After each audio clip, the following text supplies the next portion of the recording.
Will the 9th book be the end of Outlander? How did the series influence how Diana Gabaldon writes new sex scenes? And who from the lead characters shockingly won't make it to the last page of the new book?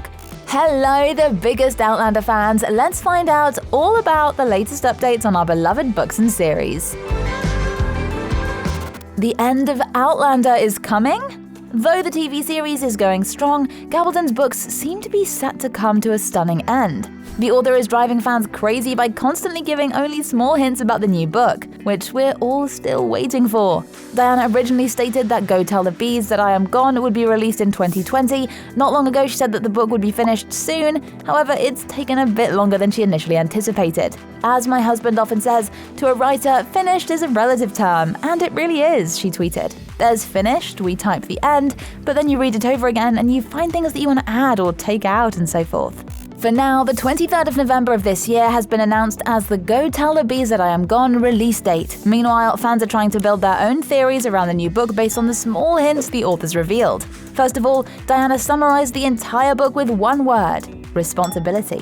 A lot of people believe this may concern the author herself, as she feels a responsibility to end the book series and make it unforgettable. But others predict a tragic end where characters will have to take on a lot of responsibility and make the most difficult choices of their lives. There was another major hint she gave when posting a new update to the fans.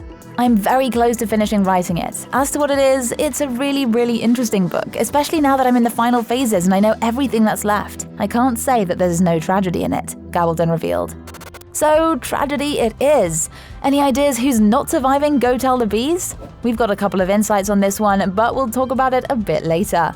An additional surprise from the author, she's currently working on the 10th book in the main Outlander series, but it appears that fans will have to wait a while for that one. Gabaldon reportedly doesn't write linearly, instead she writes chapters as they come to her, regardless of whether they're part of the main series or another novel. And since we've already put all the cards on the table, and for now it's pretty hard to predict what direction both the author and the series creators will choose, we're happy to announce that the 10th book is also not the last thing Diana is going to release. After Go Tell the Bees, Gabaldon plans to start writing an Outlander prequel book.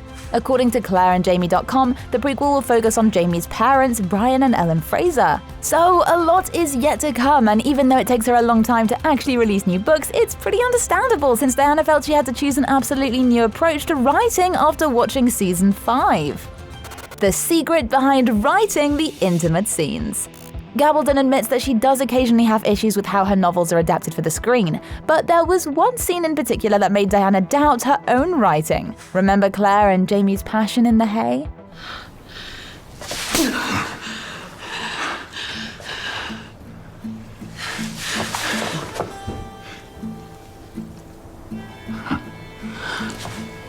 Gabaldon was pretty upset and said that the scene didn't work for her at all. She emphasized that the way she wrote the scene in the book was completely different and very hot, while the scene on TV had no emotional context because it didn't exist in the lines. This made her realize that some scenes in the book are not quite suitable for screen adaptations. They had to get from where they were to a scene of white-hot passion in about 5 seconds, which is a little difficult to do, and they didn't do it for obvious reasons, Gabaldon said. This situation made her reconsider a couple of scenes in her upcoming book, and Diana decided to change her approach and bring the intimate scenes to an even higher level of sensuality. She set a goal to write in a way that would help viewers feel, enjoy, and understand what she intended to say in one or another particular scene as much as the readers do. So I bet something significant is waiting for us, and maybe we'll see a new approach to filming those scenes from the production team as well. Since aesthetic, passionate, and breathtaking love scenes are an integral part of both the Outlander books and the series, now you all must be really curious. What is the new approach to writing the sex scenes?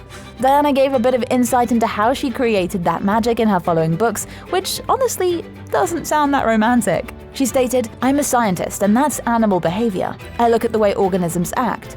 There are patterns of behavior and there are patterns to human behavior. We are sexually ready pretty much all of the time, and we pay a lot much more attention to that than any other organism." I do in fact write very good sex scenes, and that's because I know what they're for. Both readers and viewers can't wait to see how much the bond between Jamie and Claire will strengthen this time. And finally, Gabaldon opened up to reveal a couple of secrets she used while writing the intimate parts of the new book. The basic mistake that most beginning writers make in writing sex scenes is to assume that sex scenes have to do with sex. They don't. A good sex scene is about the exchange of emotion, not about the exchange of bodily fluid. Since what's written on the pages is perfectly implemented with the help of Sam and Caitriona's natural chemistry, those scenes are usually the most anticipated by the fans. Still, as long as love is not the only thing happening with the characters, as usual, there must be loads of troublesome and unfortunate events coming. And like every story, Jamie and Claire's one would eventually come to an end, no matter how much we wish it wouldn't. Most of the fans can't even imagine death taking one of them, but currently there are a lot of disturbing rumors around a huge tragedy seemingly coming in the next book. Will they survive the bees? Some time ago, Gabaldon made it pretty clear that Jamie doesn't die in Book 9. When executive producer Maureen Davis asked Diana if that tragedy would happen to someone we love, she said the best answer she could give was, "It's not him." But she never said the same for Claire, which got loads of fans extremely worried. Most of them refused to believe this could be true, while the author in fact seemed to hint that Jamie would outlive Claire. Especially as Davis pointed out, "But you didn't say Claire survives." To which Gabaldon replied, "No, I didn't. We'll have to see." Even Davis immediately said that Diana's response made her suddenly feel very nervous and caused her to sweat. I've no doubt that many of you guys are now having the exact same reaction. However, even if Claire does tragically die in the upcoming book, we still can't predict how that would be represented in the series. The Outlander screenwriters enjoy changing the sequence of events or adding some new elements into the story. Look at what happened to the character of Myrta, who, based on the book, should have died a long time ago. However, the production team decided to change the story slightly and let him live longer. Duncan LaCroix shared, "Even though we went against Diana's books and kept him alive, we kept the essence of his death and just postponed it." So perhaps if Diana doesn't save our beloved Sassenach in the books, hopefully the film crew might save her. Still, unfortunately, we're gonna have to wait a few more months to find out Jamie and Claire's fate. One more thing that we found that gives us a bit of hope is the fan theory that Claire will survive Book 9 because the Outlander series is pretty much told from her point of view. Well, this definitely makes sense, so let's hope we won't see a new narrator in the following book. However, there are still 3 more books that the series creators should get through before getting to the new one. I guess there's a lot more to anticipate than one can initially imagine, so we won't know for sure what we can expect until at least Season 6 is released. An end to Droughtlander? Though it has been greatly delayed due to the coronavirus COVID-19 pandemic, Starz greenlit Season 6 of Outlander a long time ago, and filming finally began this spring.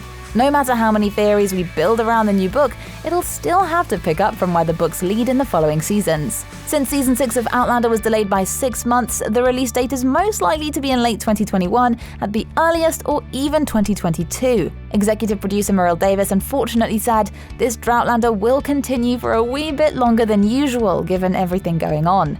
Ever since fans witnessed the emotional Season 5 finale, they've been dreaming about what will happen next. Starz president and CEO Chris Albrecht assured fans that Claire and Jamie would be facing new challenges, adversaries, and adventures. Also, Claire's healing journey will play a key role in the season. The season will consist of 12 episodes and will most likely be based on A Breath of Snow and Ashes and possibly An Echo in the Bone, which means creators have 3 more books to go before finally getting to Go Tell the Bees. And most likely they will do it pretty soon since Outlander just officially got renewed for a 7th season. So maybe the long wait will really be worth it in the end when we get to see everything the creators have prepared for us. However, not everything on set can be predicted and controlled, and to satisfy your Droughtlander a bit, we've got a brand new video on all the best unscripted Outlander moments and improvised scenes. Thanks for watching, and as always, stay awesome.